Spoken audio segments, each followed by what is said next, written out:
धर्म दान करायचंय ना आपल्याला, बरं का?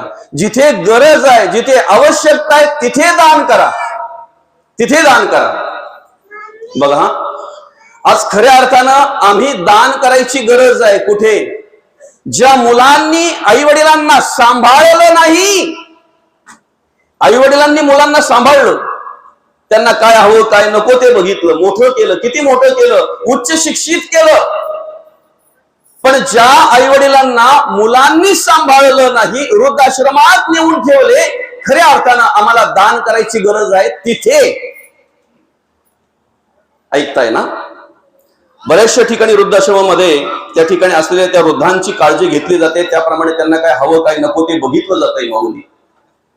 पण आमचं एक कर्तव्य आहे माऊली, ज्या वेळेला तुम्ही तुमच्या घरी एखादा वाढदिवस 20-25 हजार रुपये खर्च करून जेव्हा तो साजरा करताय, ऐका, तुम्ही कमावलेले पैसे कुठे वापरायचा अधिकार तुमचा आहे, पण संत आम्हाला काय सांगतायत की तो पैसा जर तुमचा सदुपयोगी लागावा तर दान काय करा।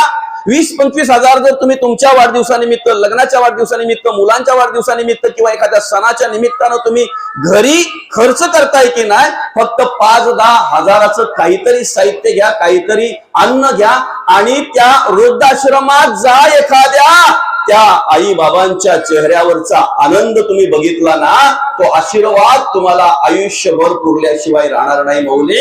तो आनंद तुम्ही बघितल्यानंतर तुमच्या चेहऱ्यावरचा आनंद द्विगुणित झाल्याशिवाय राहणार नाही। ज्या वेळेला आपण आपली मुलं घेऊन त्या वृद्धाश्रमात जातो ना, ज्या वेळेला आपण त्या ठिकाणी वृद्धाश्रमात प्रवेश करतोय ना, त्यावेळेला आपल्याकडे बघितल्यानंतर त्या वृद्धांना त्यांच्या मुलं आल्याची जाणीव निर्माण होते।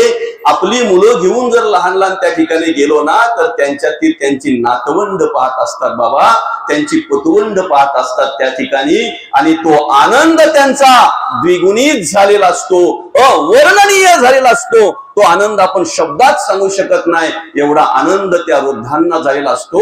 खऱ्या अर्थानं आम्हाला दान करायची गरज आहे वृद्धाश्रमामध्ये। दुसरं, ज्या मुलांना आई वडील सोडून गेले लहानपणीच, ज्या मुलांना आधार नाही आहे, त्या निराधार आश्रमामध्ये जा, त्या अनाथ आश्रमामध्ये जा, आणि ज्या वेळेला तुम्ही जाताय ना, काही त्यांना मोठं न्यायची, अगदी त्यांना काही खूप तुमच्याकडून काही अपेक्षा नसतात माऊली, पण ज्या वेळेला तुम्ही त्यांना चॉकलेट घेऊन जाताय ना, बिस्किटचे पुडे घेऊन जाताय ना, काहीतरी त्यांना अन्न घेऊन जाताय ना, त्यावेळेला त्यांच्या चेहऱ्यावरचा आनंद बघा, बघा ना आनंद त्यांचा, बरं का?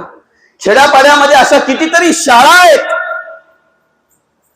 आज दुर्दैव एवढंच आहे, ज्या शाळेमध्ये आम्ही शिकून मोठे झालोय ना, त्या शाळा शेवटचा श्वास घेत आहेत।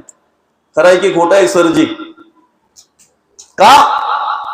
इथे बसलेले कितीतरी मोठे आहेत, सर या ठिकाणी आहेत, आपण पण अनेक माणसं असाल, शिकलेली, सुशिक्षित, चांगल्या प्रकारे अधिकारी म्हणून कार्य करत असाल, पण आज ज्या शाळेत आम्ही शिकलो त्या शाळेची अवस्था काय आहे?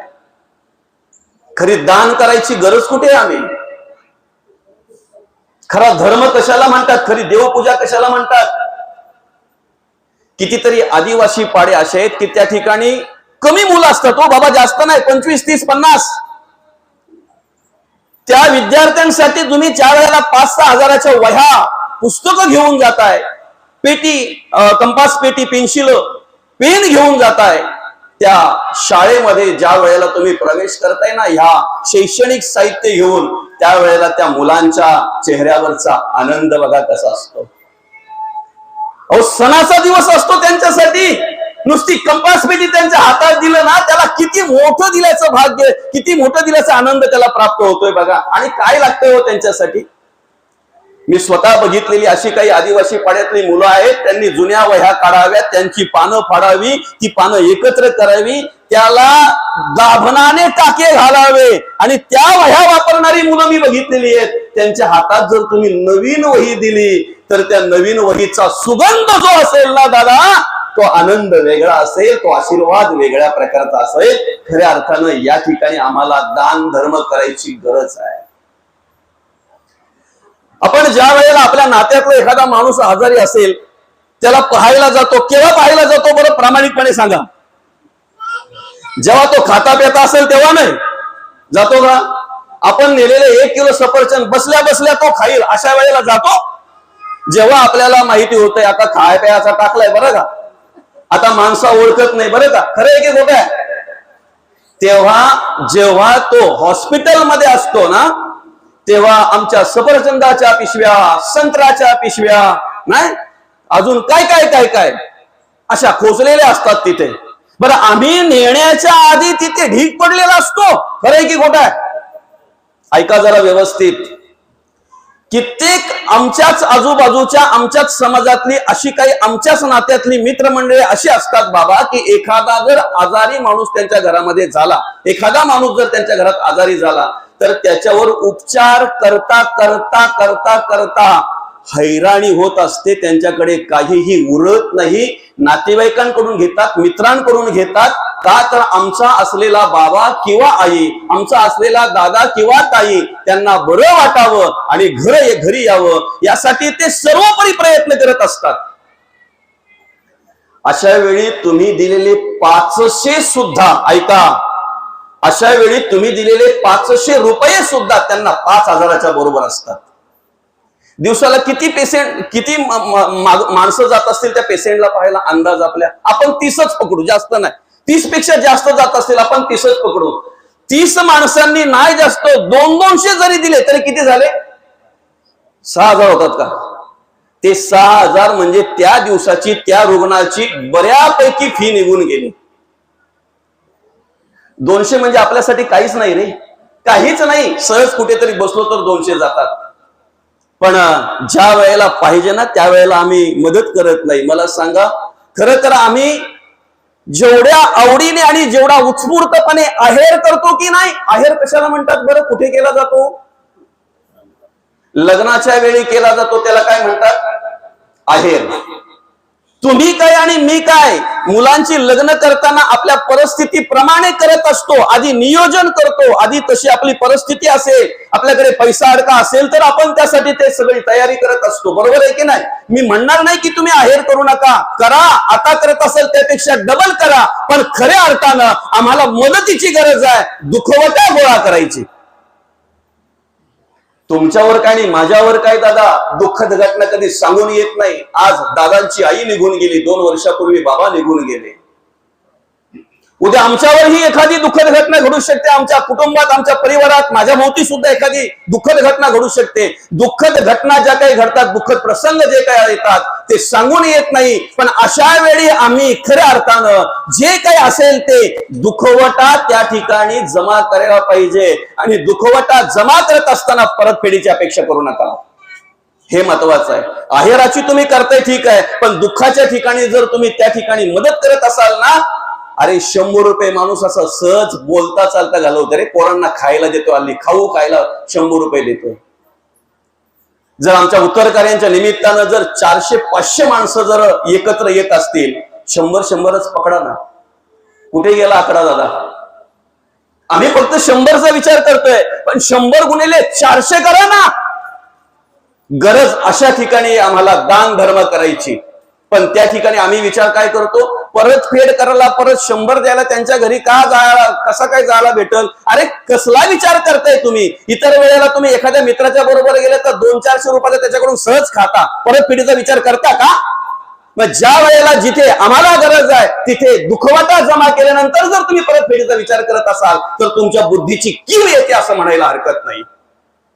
खऱ्या अर्थानं आम्हाला दान धर्म करायची गरज आहे. ज्याच्या पायाला चप्पल नाही त्याच्या पायाला चप्पल द्या, ज्याच्या डोक्यावर छत्री नाही त्याला छत्री द्या, ज्याला वस्त्राची गरज आहे त्या ठिकाणी वस्त्र द्या माऊली, त्यांना कपडे द्या, आनंद होईल त्यांना माऊली, आनंद होईल.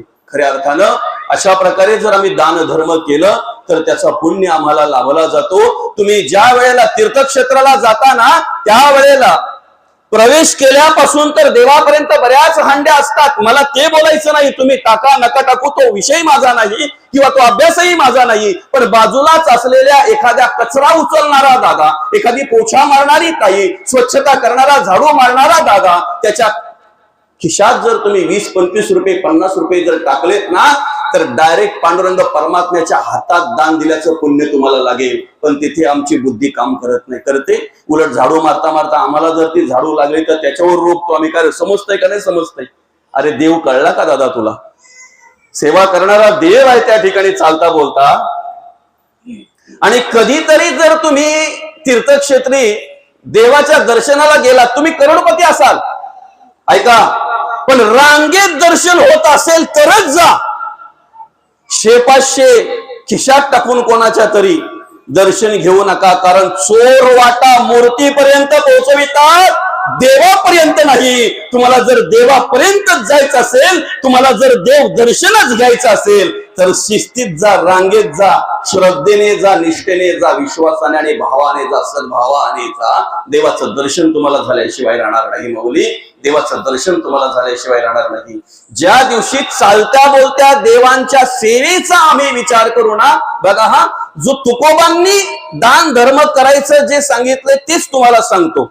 तुकोबांना जी आवडणारी भक्ती आहे तीच तुम्हाला सांगतो. माऊलींना आवडणारी जी भक्ती आहे, माऊलींना आवडणारी जी देवपूजा आहे तीच तुम्हाला देवपूजा सांगतो. ज्या दिवशी आमच्या घरातले चालते बोलते देव आमच्या जगण्या वागण्याने संतुष्ट होतात ना दादा, त्या दिवशी मंदिरातले देव सुद्धा आमच्यावर कृपा करतात, तीर्थक्षेत्री असलेले देव सुद्धा आमच्यावर कृपा करतात दादा. पण तुमच्या जगण्या वागण्याने जर घरातल्या चालत्या बोलत्या देवांच्या डोळ्यात जर अश्रू येत असतील, त्यांना जर दुःख होत असेल ना, तर कुठलाच देव तुमच्या आतुरतेने वाट पाहणार नाही आणि कुठलाच देव तुम्ही केलेली पूजा सुद्धा स्वीकारू शकत नाही, कुठलाच देव तुमच्यावर कृपा करू शकत नाही.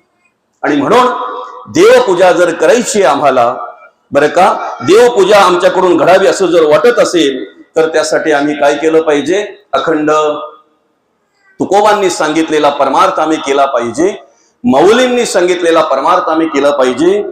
जनाबाई, बहिणाबाई, कान्होपात्रा, मुक्ताबाई यांचा विचार आम्ही करून आमच्या जीवनाची वाटचाल केली पाहिजे माऊली. खरं सांगतो तुम्हाला, संतांचा विचार करून जर आपण आपल्या जीवनाची वाटचाल केली ना, एक पाऊल पण आपला वाकरा पडणार नाही.